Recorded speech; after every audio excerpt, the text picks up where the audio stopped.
Hi there, I'm Logan Medish, and this is High Caliber History. Today I'm at Milestone Auctions in Willoughby, Ohio, taking a look at some of the firearms that they have in their upcoming Premier Firearms Sale on October 29th and 30th. And the gun that I have in front of me is a really special piece. Definitely a rarity to have here. And this is the Mannlicher Model 1894 blow forward semi-automatic pistol. Really interesting design, definitely a rare gun on the cutting edge of the cusp of the semi-automatic era in the late 19th century. So Ferdinand von Mannlicher was born in 1848. Of course, most people tend to know his name with the long guns that he created that bear his name, but he was also involved in pistol design, and he was also involved in the creation of what we know as the M-block clip. And he was also working on semi-automatic pistols around the 1890s, which is a very interesting time to be working on these guns because they're just coming into their own. People aren't really quite sure exactly what designs are going to work best, what's going to pan out the best, and so they're trying a little bit of everything, patenting all sorts of stuff, and this is a unique time period where we see all sorts of unusual designs coming into be. And so that's why it's not unusual at this time to have a blow-forward design pistol. So this gun is very interesting. They made about 100 of them in 2 locations, 100 in each location. There were large and small frame variations of the guns, one chambered in a 7.6 cartridge and one in a 6.5 cartridge. 100 made in 7.6 first and 100 made in 6.5 second. And they change locations. When the second location comes to be, the guns are moved to Neuhausen, Switzerland, and the marking locations are changed on the guns from being up on the top to over on the side plate. And the interesting thing about this is that they started over with the serial numbers.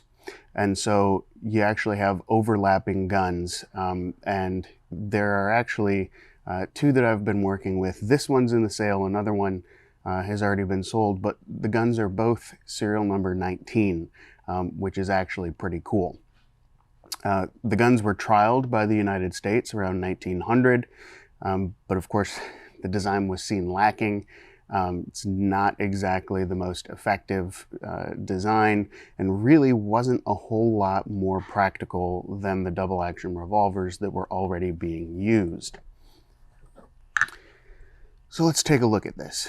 It's called a blow-forward pistol because, as you can see, the barrel moves forward. You can see it protruding out the end here each time the gun fires. And so as it moves forward, if you hold the trigger back, then the barrel locks forward, and you would use a stripper clip to load the 5 rounds into this pistol.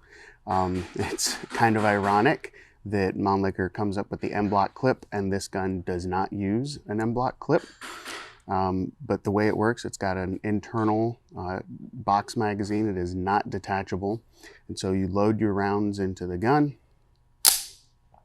let the trigger forward, and now you can fire the gun in double action or in single action.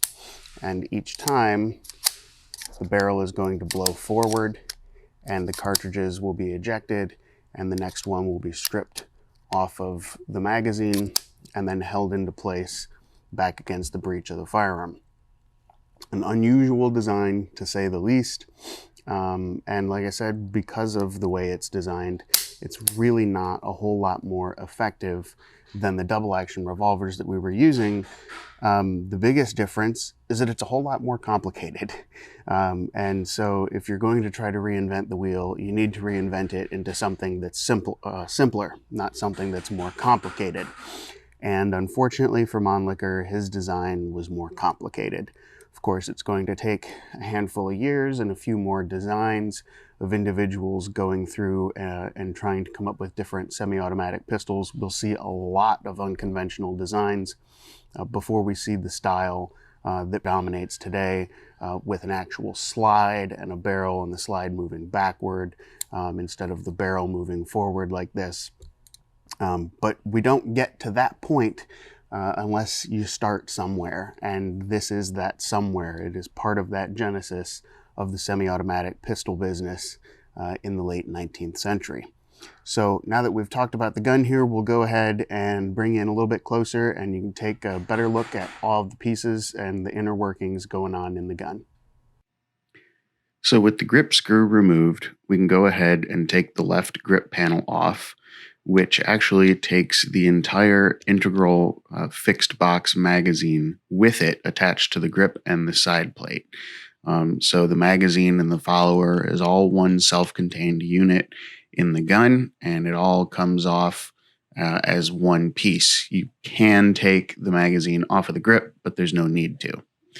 In order to do further disassembly, there's a little yoke tool inside here that is going to be allow you to take the tension off of the mainspring. There's a little nub on there that you hook this yoke tool into, and it takes the tension off.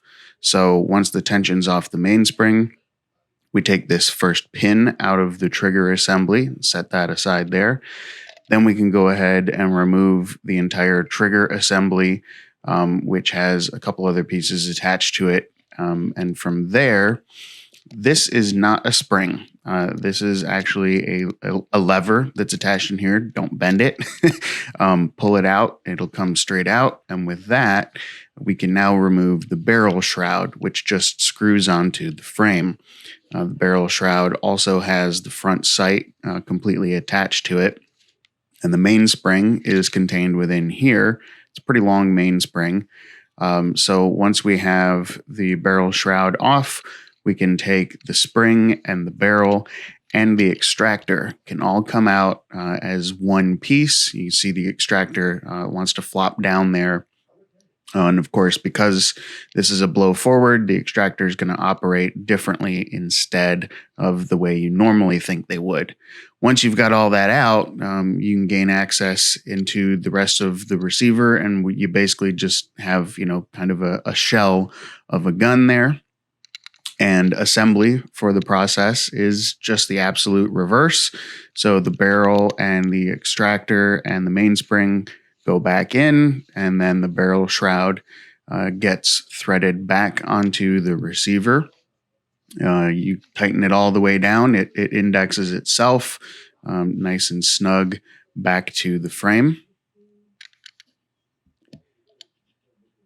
And this is where I screwed up a little bit. The trigger does not go in first here. You'll see me catch that in just a minute as I finish fiddling with pieces and realize that this wedge that holds the barrel in place is not going to fit in the way it needs to. So remember that the trigger doesn't go in first.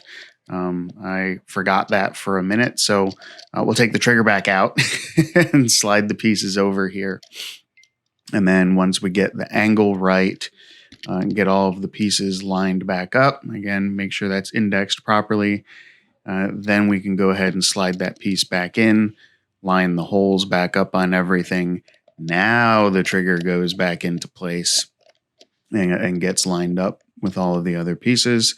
Then this pin that was removed initially goes back into place. And then now, once that's in place, we'll realize something that you have to take note of is that there is a little pin here. And see, it just slipped off of the mainspring. And so now the mainspring is not being tensioned properly. So you got to get in there. It's a little difficult if you have bigger fingers, but you've got to make sure that the mainspring is hooked onto the back of the hammer assembly there so that you'll have proper tension with everything once the yoke is removed off of the tool here. Again, as you can see, it's a little bit of a fight because I've got big fingers and trying to get everything tweaked in there without a little small tool, but we've got it in place now. Take the tension off of the mainspring, pop the little yoke tool off, and then we can fish that guy back out of here and eventually put him back in his proper place. But now you can see that all of the tension is correct. The gun is put back together. The tool goes back into the housing, and then the grip and the integral magazine go back onto the side of the gun. And then you put your screw back in, and now the gun is all back together. Thanks for tuning into this episode of High Caliber History, and thanks to Milestone Auctions for letting me take a look at some of the fantastic pieces that they've got. Hope you enjoyed this video, and we'll see you right here on the next episode.